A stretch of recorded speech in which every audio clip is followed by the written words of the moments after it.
মামা এটা একটা অ্যাডভেঞ্চার, বৃষ্টির মধ্যে ভিজে ভিজে রাতের বেলা একটা খাল দিয়ে আমরা একটা ট্রেকিংয়ে যাচ্ছি।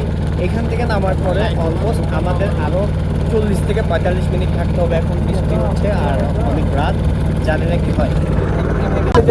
রাতের বেলা একটা দুর্গম এরিয়াতে পাহাড়ের মাঝখানে একটা নদী দিয়ে আমরা যাচ্ছি। নদী থেকে নামার পরে আমাদের আরো 40 থেকে 45 মিনিট পর্যন্ত ট্রেকিং করতে হবে, হাঁটতে হবে। বৃষ্টি প্রচুর পরিমাণে হচ্ছে, জানি না ক্যামেরায় কতটা বোঝা যাচ্ছে, রাতের বেলা নদীও দেখা যাচ্ছে না। বাট রাইট নাও আমরা আছি একটা ছোট একটা ডিঙি নৌকার মধ্যে।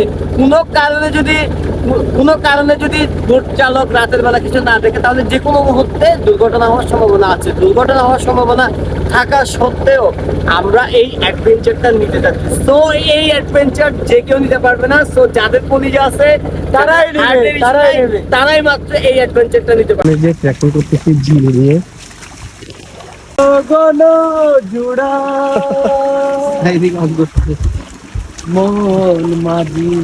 মানে এই সাইডে কতটা দেখা যাচ্ছে আমি জানি, বৃষ্টি হচ্ছে তো জাস্ট আমরা অন্ধকারে একটা ঝিরির মধ্যে দিয়ে যাচ্ছি সবাই।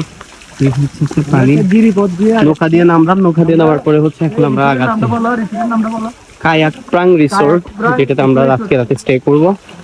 এই হচ্ছে আমাদের টিমের সবাই যাচ্ছে।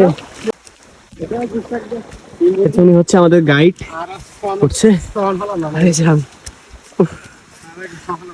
সবাই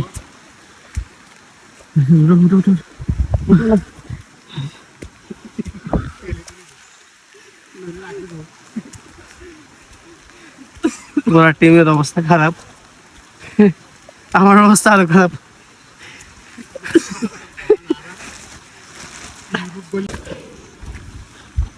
হচ্ছে আমাদের খাবার দাবার, রাতের খাবার।